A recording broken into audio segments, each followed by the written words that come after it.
The Battle of Bosworth, 1485. It's one of those huge turning points in English history, right? It ends the Wars of the Roses, a king, Richard III, dies on the field, and it kicks off the entire Tudor dynasty. But what if I told you that for over 500 years, we've been looking for it in completely the wrong place? Yeah, let's get into it. And that one question, well, it has literally rewritten the history books. For centuries, the whole story of Bosworth was tied to a very specific spot, a place marked with monuments, even a visitor center.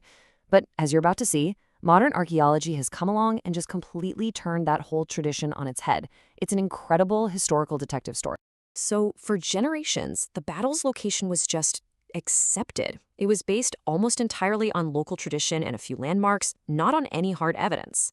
And this is where the search for the real Bosworth battlefield begins. Okay, so take a look at this.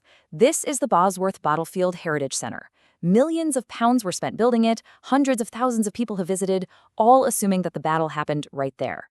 We now know the actual fighting took place miles away. So this is the key thing, right? The shift from myth to reality.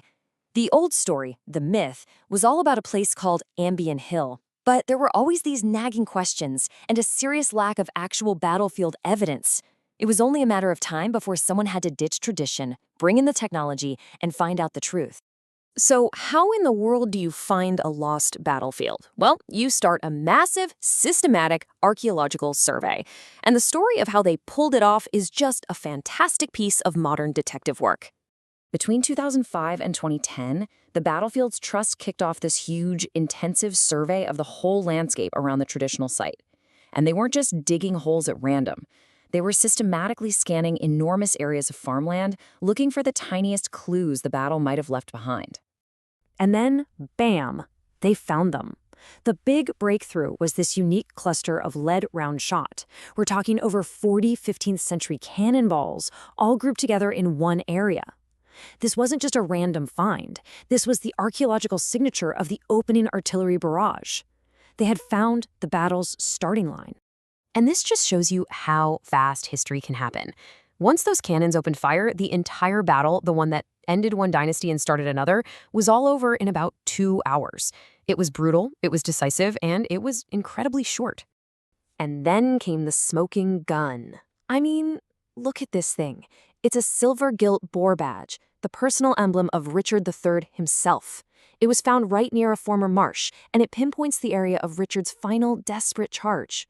The historical accounts say his horse got stuck in a mire, and it's believed this badge was ripped from him or one of his inner circle at the very spot where he was cut down. Incredible. With all this evidence piling up, the historical map literally had to be redrawn. The official registered battlefield was moved a lot.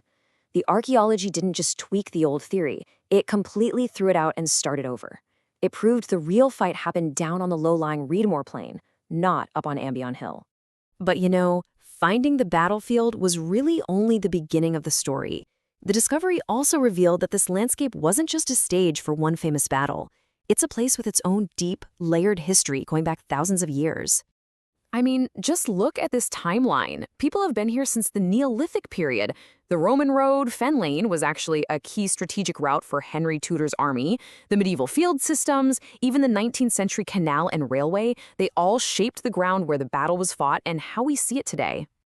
Okay, so to manage a place this complex, conservationists break it down into what they call landscape character areas, or LCAs.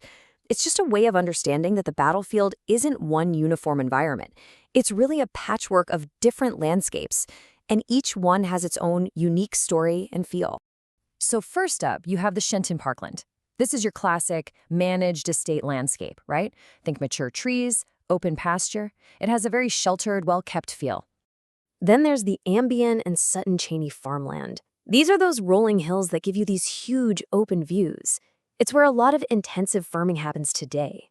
And, fun fact, this is the area of the old, incorrect battlefield site.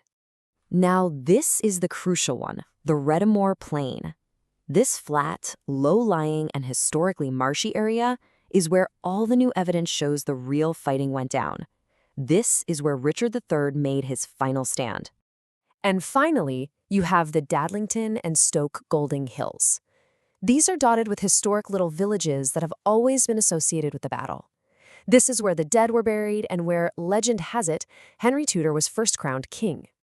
So you solved one massive historical mystery, only to create a brand new, incredibly complex practical problem. How do you protect a battlefield that you've only just found? I mean, the challenges were huge. The real site is spread across a bunch of different private farms.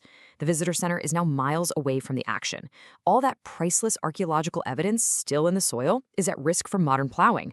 And to top it all off, there's no single group in charge of the whole thing. And this really gets to the core of the problem. How do you balance all these competing needs? You've got the farmer who needs to make a living, the conservationist trying to protect priceless artifacts, the tourist board that wants to build walking paths, and the local resident who just wants some peace and quiet. They all have valid points, but their goals often clash. And this quote from the official conservation plan just nails it. The value of Bosworth isn't just the battle. It's the fact that this incredibly historic place is also a peaceful, beautiful, and working English landscape. It's not a museum exhibit behind glass, it's alive. So, the answer couldn't be some top-down set of rules dictated from on high. It had to be a collaborative plan, something that brought everyone to the table to solve this puzzle together, for the future. And the conservation plan they came up with is actually built on a pretty simple, logical strategy. First, everyone agrees on what makes this place special. Second, you identify the things that threaten it. Third, you set clear goals. And most importantly, you do it all together, through a partnership of landowners, councils, and heritage groups. It's a framework for cooperation, not a rulebook. You know, when you look across these fields today, it's pretty hard to imagine the brutal conflict that took place here. What you see is this tranquil, living landscape, a place that's defined just as much by its present-day life and community as it is by its violent past. And that leaves us with the ultimate question, doesn't it? The search for the real Bosworth might be over, but the challenge of managing it has really just begun. Finding that delicate balance between honoring history and supporting a living, breathing community. Well, that's the next chapter in this incredible story.